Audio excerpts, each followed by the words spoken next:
السلام عليكم ورحمة الله تعالى وبركاته. معكم قناة شهوة الساخي، كنتمنى كلكم تكونوا بخير وعلى خير كما العادة. اليوم البنات غادي نحضروا مع بعضياتنا هاد الهريسة. هذه هي وقت الفلفلة، كتجي البنات زوينة وسهلة، ما كنحتاجوا فيها لا كسكاس لا حتى شي حاجة. كنحضروها بواحد الطريقة اللي هي سهلة وكتجي البنات واعرة واعرة. كاينة كنتمنى انكم تتبعوا معايا الطريقة ديال هاد الهريسة هادي. المهم قبل ما ندوزو المقادير وطريقه التحضير، ما تنساوش دعموا القناه ديالي وديروا لي لايك وتشتركوا في القناه وتفعلوا الجرس، وان شاء الله كنتمنى انكم تبارطاجيو القناه ديالي مع الاهل والاحباب ديالكم. الله يخليكم ما عز عليكم. بسم الله على بركه الله، ندوزو نحضروا الهريسه ديالنا.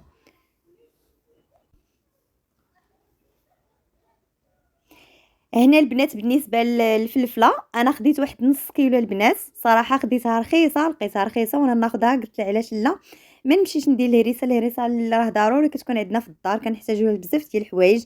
انا خديت هنا خديت البنات الفلفله ديالي، غسلتها مزيان، نقيتها، خليتها تتقطرات ونشفات. هنايا عندي واحد الفلفله خضراء، غادي ندير لها غير فلفله وحده، حيت اصلا انا عندي غير نص كيلو ديال الفلفله. تقدروا نتوما ديروا تخلطوا معاها الفلفله الحلوه، ديروا معاها ربعه ديال الفلفله الحلوه، انا ما درتهاش، بغيتها تكون حاره.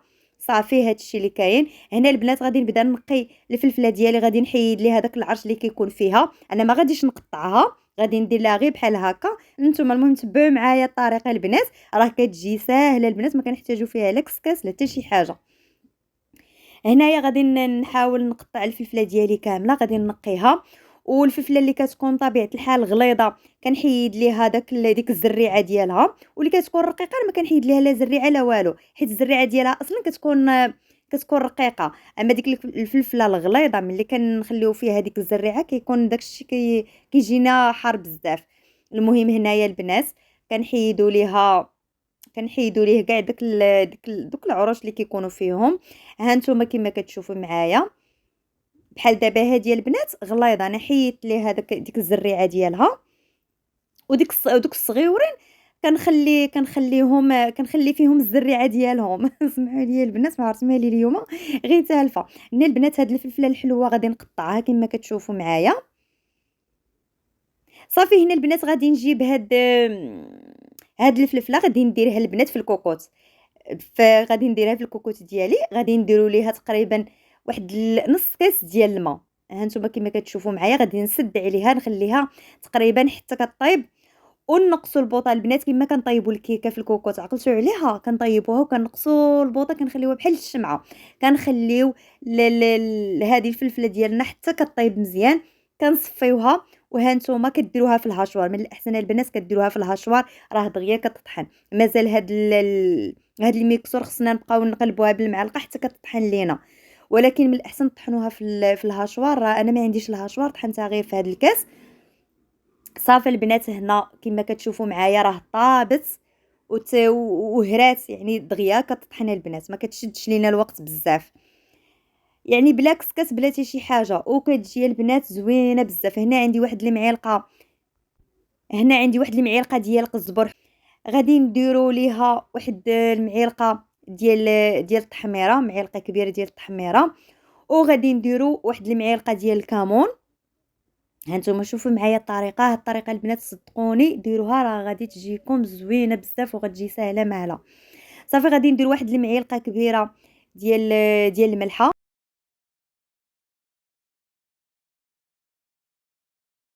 صافي هنايا هادشي اللي درت. غادي نزيدو البنات نديرو تقريبا واحد نص كاس ديال زيت الزيتون. عندكمش تقدروا ديروا غير الزيت الروميه، انا درت زيت الزيتون هنايا، درت نص كاس ديال الزيت.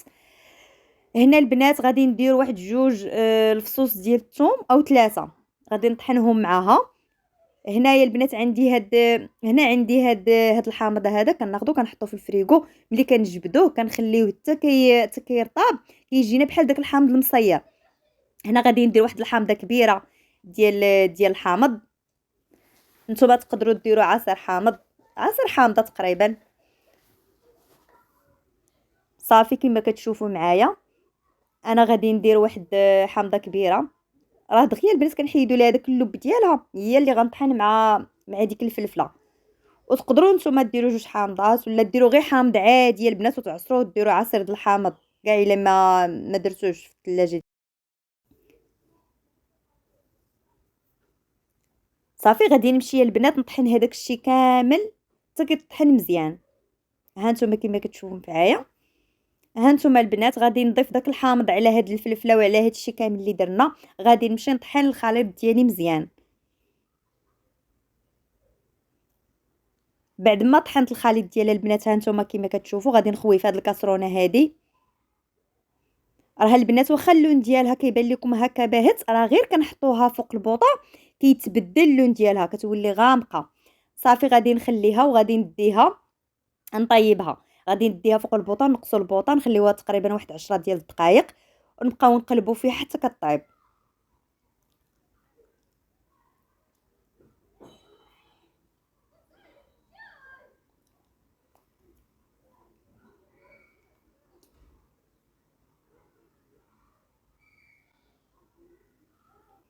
صافي غادي نديوها نطيبوها.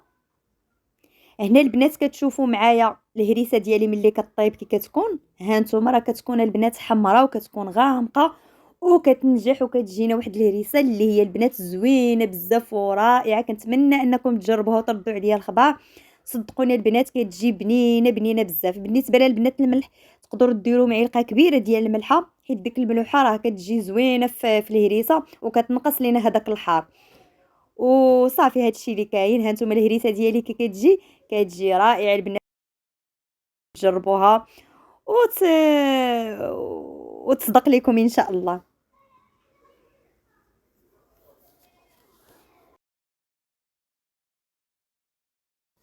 صافي البنات بعد ما كطيب الهريسه ديالنا كما كتشوفوا معايا كنخويوها في شي دجاجه ولا كنخويوها في شي حاجه. انا البنات راه درت غير شويه، درتها في هاد الزلافه هادي حتى كتبرد شويه.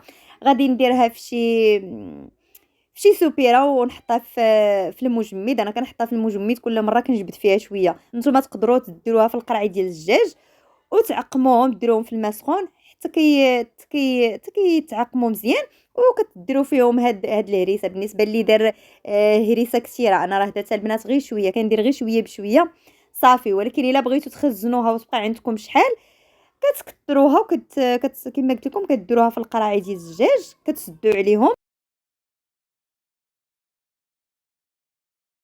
صافي البنات هذه هي الهريسه ديالنا بالصحه والراحه ومع السلامه مع شي وصفه جديده ان شاء الله باذن الله. ما تنسوش البنات تدعموا القناه ديالي وديروا لايك وتشتركوا في القناه باش يوصلكم كل ما هو جديد. الله يجازيكم بخير ومع السلامه.